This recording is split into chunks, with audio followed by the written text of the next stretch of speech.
Happy Friday morning, everybody. Welcome to the Underdog Selection Show. I am Scott Johnson, joined as always by Ryan Belangi. Been rolling pretty well here, Ryan. A pretty good record here last month, so hopefully we can keep that up. Why don't you tell us a couple of selections that you like off the bat here, Underdog, this week? Sure, I'd be happy to. First, I just wanted to remind people about our RotoWire Picks app. It's a really convenient tool. What it does is shows you all the numbers from all the different sites. You can filter through it, like we filter Underdog. All the Underdog numbers will pop up. It'll put in our projections or whatever projections you want, and show you where the numbers are off and where you can maybe make some picks. So check it out. First couple, I'm going to go with a couple running backs this week and a couple spots that we've been targeting this season. First one is Joe Mixon against the Colts and Anthony Richardson. It's just been a great spot all season. Richardson can't really sustain drives, and opposing teams have been running so many plays against them. And Mixon's numbers are really low, 78.5 rushing and 96.5 rushing and receiving. He's already had 300-yard rushing. Like, he's been over those numbers in 3 out of 4 games comfortably. Either one of those I like for Mixon. The next one I'm going to give a plus money touchdown, and that is nice. Javonte Williams of the Broncos. No team has allowed more touchdowns than the Panthers this season, and now they're starting Bryce Young again. And I think the Broncos have looked pretty good. Bo Nix recently too, so I think they'll have plenty of opportunities to score, and I like Javonte Williams plus money to score. What about you, Scott? I like those. I think that we saw some good Javonte Williams stuff last Thursday night against the Saints, so we get more this week for sure.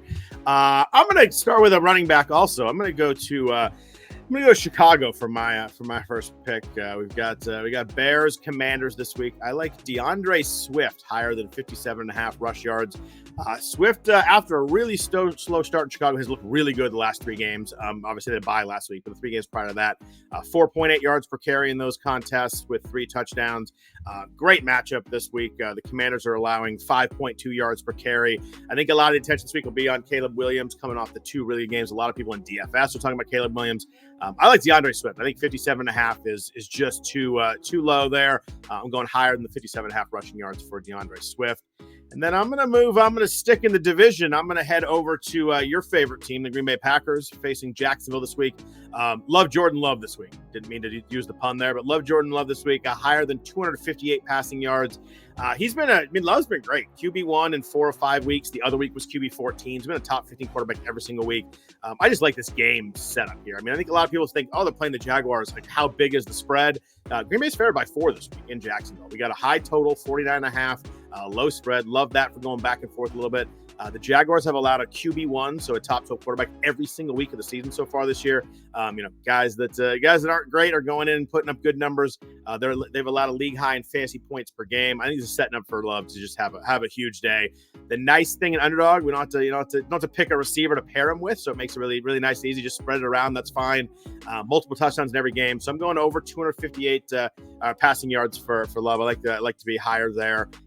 So that's my other one. Why don't you give us a couple of bonus ones, Ryan? You've been doing well. Give us a couple of bonus ones before we jump out of here. Sure, I'll rattle off a couple. Really rooting for Tua Tagovailoa this week in his return, and the numbers on Tyreek Hill and Jaylen Waddle are especially low. Like, they'd never be that low if, say, this was the first game of the season, or if people were sure that we were going to see the same Tua. So the number on Tyreek is 83.5, and it would normally be over 90 in this spot. Pretty soft matchup against the Cardinals. And then Waddle's is 51.5. You think it would be around 60, 65. So, if you believe in Tua and trust it this week, I like both those numbers. And then the Bucs, we just saw them lose Evans and Godwin on Monday night. That was brutal. We saw Cade Otton step up, and I think that's going to continue. I think he's going to keep seeing volume with those 2 out. He had a big game last week, 8 catches for 100 yards. He had a couple of 6, 7 catch games, even with Godwin and Evans in the lineup. And his numbers are 4.5 catches and 46.5 receiving yards. I think he goes higher than both those. I don't know. Pick your favorite. What about you, Scott? You got any extra ones for us? I like the Otton thoughts. I think a lot of people are going to be on him in DFS this week. I think he'll be pretty popular, but I like that one. Those numbers seem a bit low there. I'll go 2 more for you real quick before we jump out. Another running back. Usually I go wide receivers. I'm going to go running back again. I'm going to stick in that game just because you brought it up. I'm going to go the other side, though. I got Bijan Robinson higher than 62.5 rushing yards. Bijan's looked really good last 2 weeks. And there was a lot of people, especially in season-long leagues, that are worried about Bijan. Last couple weeks have been great. Tampa Bay was trashed by the Baltimore run game last week, 230 yards on the ground. Bijan had 143 total yards last week. I just think 62.5 feels really low to me. I think he gets to 80-plus yards rushing. And you give me that kind of cushion, I really like that one. Falcons are favored in this game, 2.5-point favorites with the Buccaneers, all their injuries. So I think Bijan goes higher than that number there. And I'll give you one bonus one. We're going to go Sunday night. I can't leave the Niners out of this. We don't get to talk about them this week in DFS. Nick Bosa, 1.1x multiplier, higher than 0.5 sacks. Dallas gave up 4 sacks to the Lions last time they played. I know Dallas is off a bye, but man, Bosa's been getting unbelievable pressure on the quarterback. Like every number you look at is like the highest this week. It's him and Hutchinson, and then I just think he hasn't been getting there. Like he gets the pressure. Like guys are really focusing on him, but he's going to get there this week.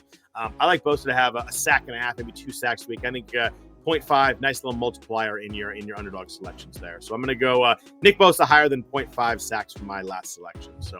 Love that Bosa call. I just wanted to say Scott's hit his last couple sack props too. So yeah, got to be a little different on these sometimes. And I like this. It's always 0.5 sacks. You got to get there once. It's beautiful. Yep. So I want to thank everybody for tuning in. Again, if you want a special bonus on Underdog, use code RWNFL on Underdog there.